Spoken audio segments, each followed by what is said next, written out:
Assalamualaikum warahmatullahi wabarakatuh. Halo semuanya. Di video kali ini kami akan menjelaskan materi mengenai akuntansi nirlaba. Sebelum lanjut ke penjelasan materinya, izinkan kami memperkenalkan diri terlebih dahulu ya. Perkenalkan, nama aku Fitri Harudisa, biasa dipanggil Piti. Dan aku Selina Vandasari, biasa dipanggil Sally. Apa sih akuntansi nirlaba itu? Di sini aku mau ngejelasin dulu nih organisasi nirlaba atau biasa disebut organisasi non-profit. Jadi, organisasi nirlaba atau organisasi non-profit adalah suatu organisasi yang bersasaran pokok untuk mendukung suatu isu atau perihal di dalam menarik perhatian publik untuk suatu tujuan yang tidak komersil, tanpa ada perhatian terhadap hal-hal yang bersifat mencari laba atau moneter, menurut Kurniasari tahun 2011. Dan organisasi nirlaba dapat dibagi menjadi 3 jenis organisasi, yaitu yang pertama, yayasan, yang kedua, perkumpulan, dan yang ketiga, organisasi kemasyarakatan. Selanjutnya, akuntansi nirlaba merupakan sebuah organisasi yang tidak memiliki tujuan mendapatkan laba atau keuntungan dari kegiatan yang dijalankan. Jadi, organisasi nirlaba semenjak tahun 1997 diatur berdasarkan Pernyataan Standar Akuntansi Keuangan atau PSAK 45. Namun, pada tanggal 11 April 2019, Dewan Standar Akuntansi Keuangan Ikatan Akuntansi Indonesia telah mengganti PSAK 45 dengan Interpretasi Standar Akuntansi Keuangan atau ISAK 35 yang mengatur tentang penyajian laporan keuangan entitas berorientasi nirlaba yang berlaku efektif tanggal 1 Januari 2020. PSAK 45 dengan ISAK 35 terdapat perbedaan, yaitu klasifikasi aset neto yang mana menggabungkan aset neto terikat permanen dan aset neto terikat temporer menjadi aset neto dengan pembatasan atau with restriction akan mengurangi kompleksitas, dan aset neto tidak terikat menjadi aset neto tanpa pembatasan atau without restriction. Materi selanjutnya mengenai siklus akuntansi. Siklus akuntansi pada entitas nirlaba hampir sama dengan siklus akuntansi pada umumnya. Menurut Halim dan Kusufi 2013, siklus akuntansi dikelompokkan dalam 3 tahap. Yang pertama itu ada tahap pencatatan, yang dimana terdiri dari kegiatan pengidentifikasian dan pengukuran dalam bentuk transaksi dan buku pencatatan, kegiatan pencatatan bukti transaksi ke dalam buku jurnal, dan memindah bukukan atau posting dari jurnal berdasarkan kelompok atau jenisnya ke dalam akun buku besar. Yang kedua, ada tahap pengikhtisaran, yang dimana terdiri dari penyusunan neraca saldo berdasarkan akun-akun buku besar, pembuatan ayat jurnal penyesuaian, penyusunan kertas kerja, pembuatan ayat jurnal penutup, membuat neraca saldo setelah penutupan, dan membuat ayat jurnal pembalik. Dan yang terakhir itu ada tahap laporan, yang dimana terdiri dari laporan posisi keuangan, laporan penghasilan komprehensif, laporan arus kas, dan catatan atas laporan keuangan. Pembahasan selanjutnya mengenai persamaan akuntansi.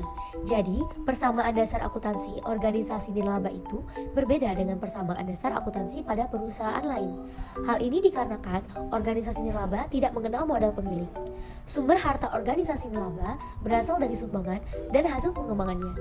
Adapun rumus persamaan akuntansi untuk organisasi nirlaba yaitu aktiva sama dengan kewajiban ditambah aktiva bersih.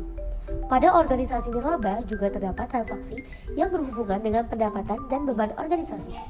Selisih pendapatan dan beban merupakan surplus atau defisit dari aktivitas organisasi nirlaba untuk periode tertentu. Surplus akan menambah aktiva bersih, sedangkan defisit akan mengurangi aktiva bersih. Oleh karena itu, persamaan dasar akuntansi dikembangkan menjadi aktiva sama dengan kewajiban ditambah aktiva bersih ditambah pendapatan dikurangi beban.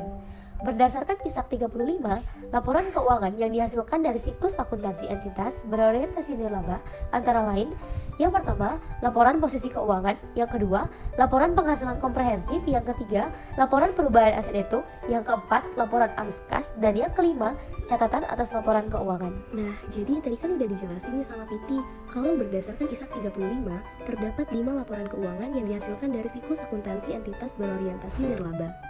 Di sini, aku bakal ngejelasin mengenai laporan posisi keuangan. Jadi, laporan posisi keuangan itu bertujuan untuk memberikan informasi tentang aset, liabilitas, dan aset neto dalam periode tertentu. Laporan posisi keuangan mencakup secara keseluruhan dan menyajikan total aset, liabilitas, dan aset neto.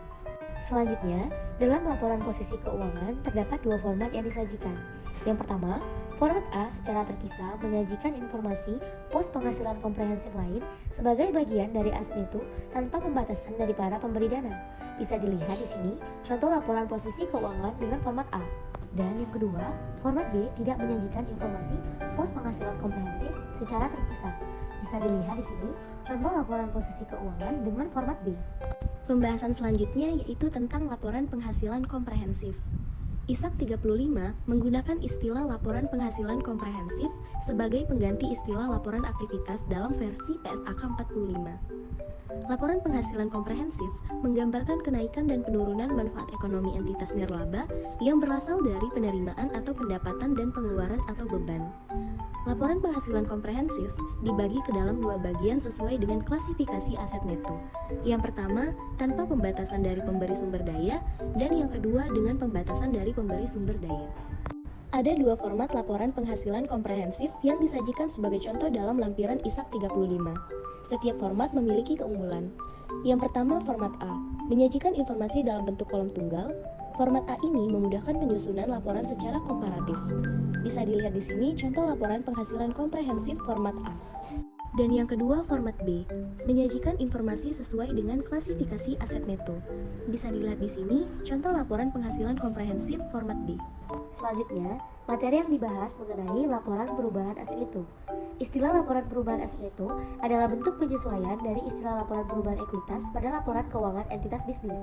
Aset neto dalam entitas nirlaba diklasifikasikan menjadi dua, yaitu yang pertama, aset neto tanpa pembatasan dari pemberi sumber daya, dan yang kedua, aset neto dengan pembatasan dari pemberi sumber daya. Berikut ini contoh format laporan perubahan aset neto berdasarkan lampiran ISAK 35. Bisa dilihat di sini contoh laporan perubahan aset neto.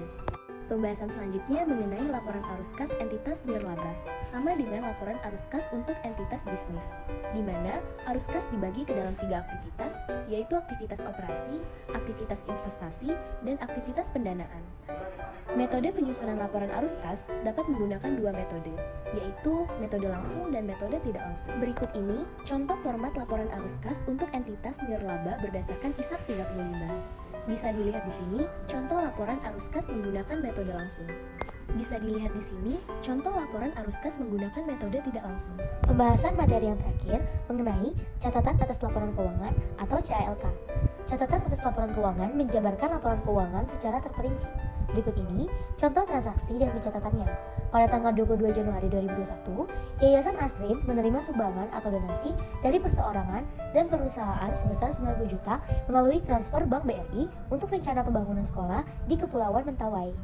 Dengan pencatatan, Bank BRI atau KAS sebesar 90 juta pada pendapatan sumbangan sebesar 90 juta. Secara akuntansi diatur dalam PMK 80 PMK 03 2009 dan Peraturan Dirjen Pajak Nomor per 44 PJ 2009. Jika pada akhir periode terdapat sisa lebih yang diterima yang akan digunakan untuk pembangunan dan pengadaan sarana dan prasarana kegiatan pendidikan dan atau penelitian dan pengembangan dialihkan ke akun dana pembangunan dan pengadaan sarana dan prasarana kegiatan pendidikan dan atau penelitian dan pengembangan. Pembukuan atas pengalihan saldo sisa lebih tersebut dilakukan dengan cara mendebet akun aktiva dan akun dana pembangunan dan pengadaan sarana dan prasarana kegiatan pendidikan dan atau penelitian dan pengembangan, lalu mengkredit akun kas atau utang dan akun modal yayasan. Aset yang kemudian diperoleh melalui mekanisme tersebut tidak boleh dilakukan penyusutan dan biaya bunga yang muncul selama proses pembangunan, atau jika dana berasal dari pinjaman, maka akan menambah nilai perolehan aset yang bersangkutan, kecuali jika sudah selesai maka dicatat sebagai pengurang atau biaya pada laporan operasional. Contoh pencatatan untuk ilustrasi kasus ini adalah sebagai berikut.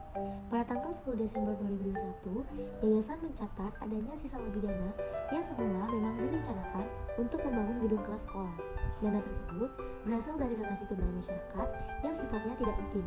Total sisa lebih dana tersebut untuk persiapan kegiatan membangun gedung kelas yang nantinya akan dimulai pada bulan 15 Desember 2021 dengan pencatatan dana pembangunan gedung sebesar 400 juta pada aset bersih terikat atau rencana gedung sebesar 400 juta.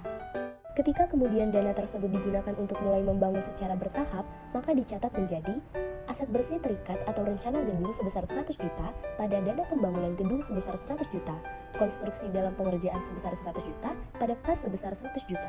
Mungkin itu saja pembahasan materi yang dapat kami sampaikan. Lebih kurangnya kami minta maaf. Kami akhiri dengan wassalamualaikum warahmatullahi wabarakatuh. See you!